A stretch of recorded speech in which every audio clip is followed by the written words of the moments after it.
ಅಜಯ್ ಮತ್ತು ಸ್ವಾತಿಯವರಿಗಾಗಲೇ ಅವರು ದಾಂಪತ್ಯ ಜೀವನವನ್ನು ಸ್ವೀಕರಿಸಿದರೆ ಕಣ್ಣುಗಳು ಎರಡಿದ್ದರೂ ದೃಷ್ಟಿ ಒಂದೇ ಇರ್ತದೆ. ಕಣ್ಣು ಎರಡು ಅಂತೇಳಿ ನಮಗೆ ಎರಡೆರಡು ಕಾಣೋರು ಮನುಷ್ಯರು ಒಬ್ಬರೇ ಕಾಣ್ತದೆ. ಈ ಮೈಕ್ ಒಂದೇ ಕಾಣ್ತದೆ, ಯಾರು ಕಾಣಿದ್ರಿ. ಕೈಗಳು ಎರಡಿದ್ರು ಕೆಲಸ ಒಂದೇ ಮಾಡ್ತದೆ. ಕಾಲುಗಳು ಎರಡಿದ್ರು ಹೋಗೋದು ಮಾತ್ರ ಒಂದೇ ಕಡೆ ಇದ್ರು.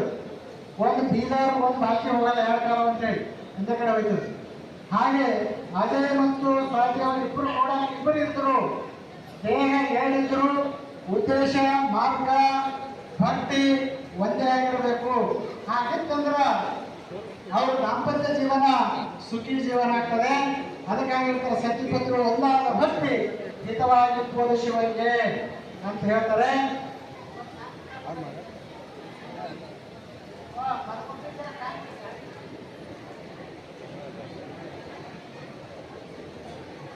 ಹೀಗಾಗಿ ಅವರಿಬ್ಬರು ಪ್ರೇಮದಿಂದ ಮತ್ತು ಅಂಡರ್ಸ್ಟ್ಯಾಂಡ್ ಒಬ್ಬರಿಗೊಬ್ಬರು ಅರ್ಥವನ್ನು ಮಾಡಿಕೊಂಡು ಅವ್ರ ಜೀವನವನ್ನು ಮಾಡಬೇಕು.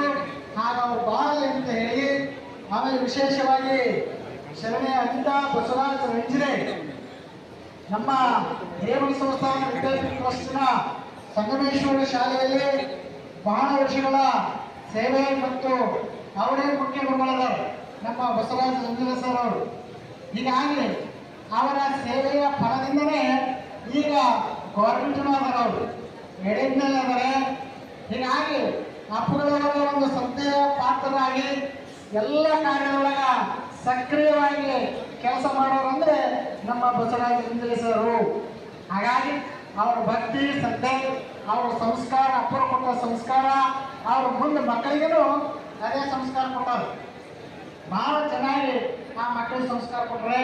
ಹಾಗಾಗಿ ಪ್ರತಿಯೊಂದು ಕಾರ್ಯದಲ್ಲೂ ಅವರು ಆ ಅಪ್ಪುಗಳವರ ಪುಣ್ಯ ಸ್ಮರಣೆ ಆಯಿತು. ಎಲ್ಲ ಕಾರ್ಯದಾಗ ಅವರು ಶೈಕ್ಷಣಿಕವಾಗಿ ಬಹಳ ಸೇವೆಯನ್ನು ಮಾಡಿದ್ದಾರೆ.